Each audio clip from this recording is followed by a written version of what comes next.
Hey guys!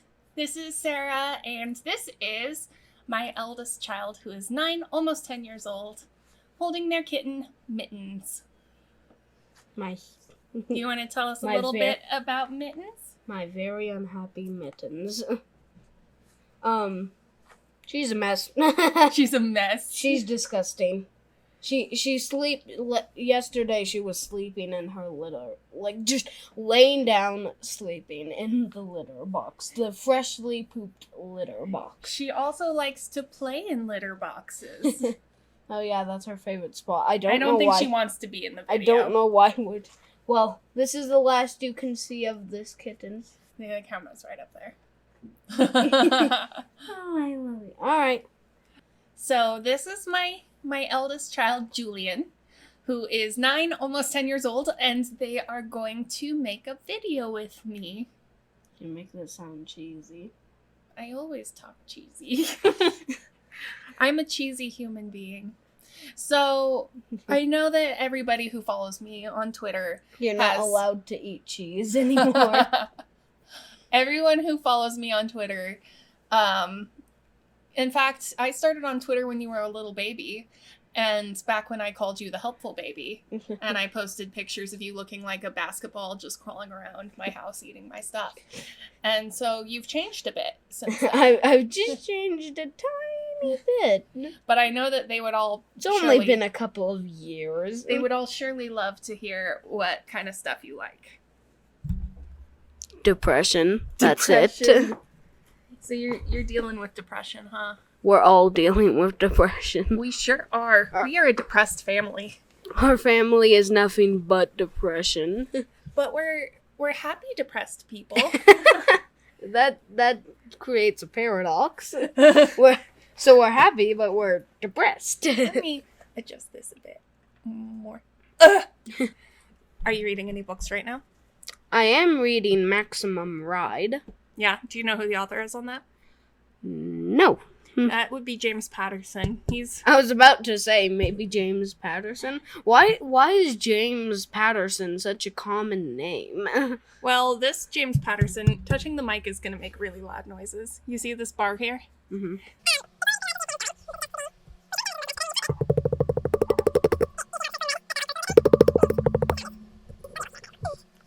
So what's happened in the book you're reading so far? Well, there's a girl named Angel, and she is currently escaping from this prison, and there are...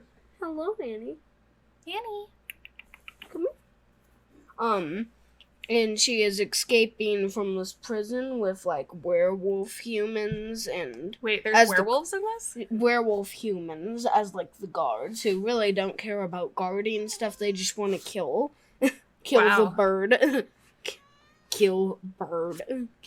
So she's an angel, so she's like a bird person among the werewolf people. Uh-huh.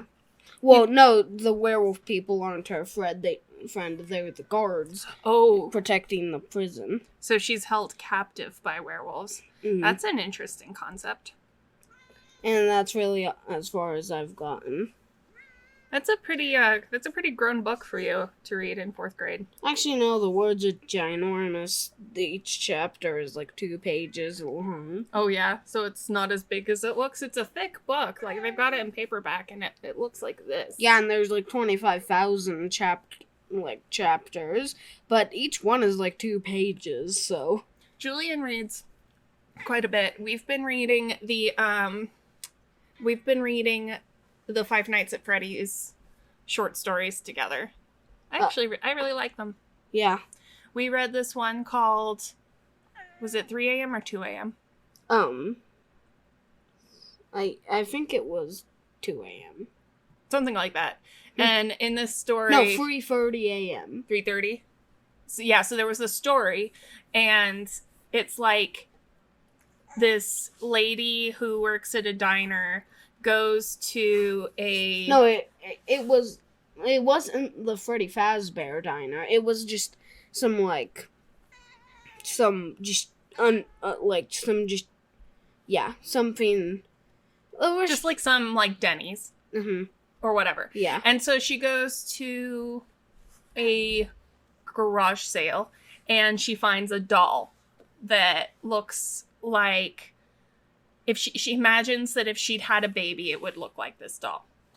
Or, no, years ago, she imagined what her baby would look like and what it would be called. And, the doll looked exactly like what she imagined. And so she got the doll, and she took it home. The only thing that the doll was supposed to be able to do is work as an alarm clock. So no, that's the only thing that it could do. It could do so much other stuff, but it only worked as an alarm clock. So only its alarm clock feature was working. And she kept on waking up at 3:30 a.m. But she wanted to wake up at 3:30 in the afternoon, like when she was taking naps, because she worked night shift. And then she woke up one day and her alarm was going off at 3:30 a.m. And so she threw out the doll. So she threw out the doll. 'Cause she was mad. And then one night she decided to try to get it back because it might have been like some sort of rare collector's doll. But she couldn't find it. It wasn't in the trash anymore. It was gone. So then a couple days later it was trash day. Trash day. And then things went downhill from there. And so then she started hearing weird noises all over the place in her house. It was so scary. Yeah, I switched to, like, only reading it during the day because of how creepy it is. No, it's not gonna be a bedtime story anymore. Like, so she keeps waking up at, like, 3:30, and at first she isn't sure why. And then she starts waking up and her room is all dark and she can just hear footsteps skittering across the floor, like tiny footsteps and stuff. And then, soon, she hears it in the walls. So then she decides to, switch so that way she's, sleeping during the day, mm-hmm.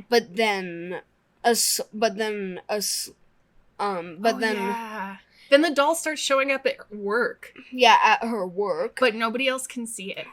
And yeah, like, because she sees Ella, the Ella doll. Yeah. And, by the way, the doll's name is Ella, similar to Emily, which is what she imagined the name would be. No, Emma. It was like she wanted her daughter to be named Emma, and the doll was Ella. So it was pretty similar, and yeah. So she kept on seeing her, like, sitting next to the customers, and, she would scream and, like, run away, while everybody else would just be looking at her just like, you what, mate? Yeah, she got fired, because they were like, dude, you're not stable. So, and then she got into her car once and started driving away at full speed, breaking all of the laws, and then, and she was trying to get away from the doll. And then soon she ends up at a construction site, and she's just like, yeah, this is a good place to go into, and then, she's like all paranoid and freaked out and kind of delusional.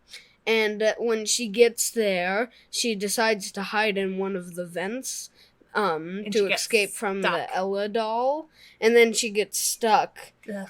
And then she dies because of the lack of air in the vents, because it was under construction. So it was like the Ella doll didn't kill her directly. She drove her crazy until she accidentally killed herself. But, she died by an accident. And then that was it. And that was creepy. But then the story that was after that was even creepier. We didn't actually finish reading it because it scared me too much. What? It was the one with the tiny dolls. The tiny? Like, oh yeah, that one. For this one to make sense, you would need to see the FNAF games, not the books. Yeah, these books are based on a popular video game series that some kids play.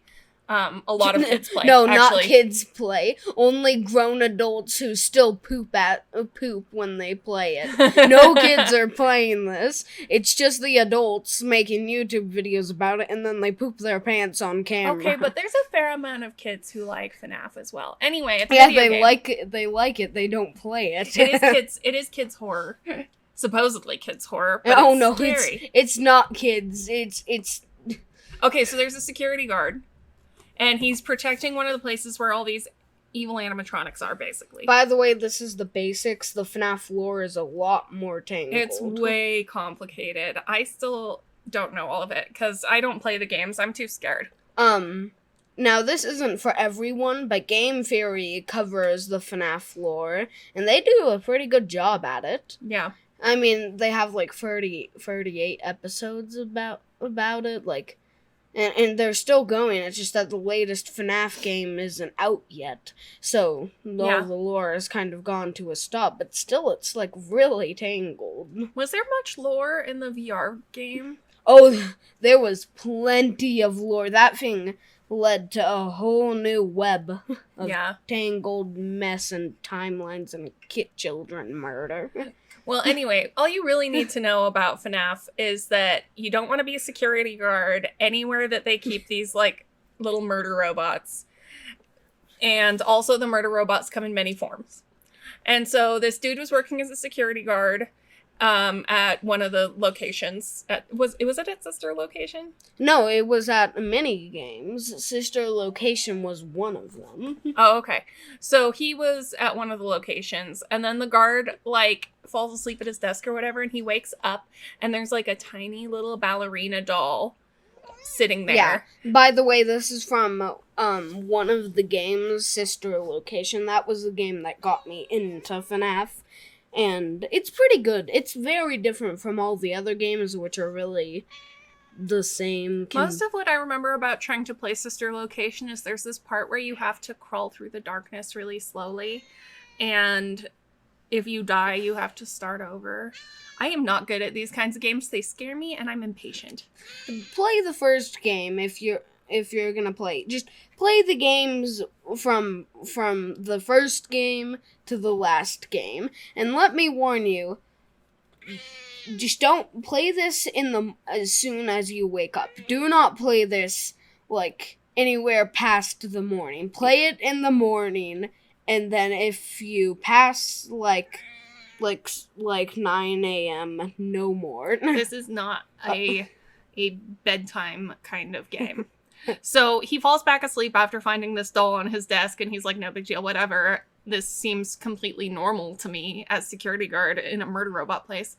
And then, long story short, while he was sleeping, little murder robots crawled inside of him. They crawled inside of his mouth, and then because the ballerinas said that they want to go home with him, and he said no way, and they decided to go home with him anyway.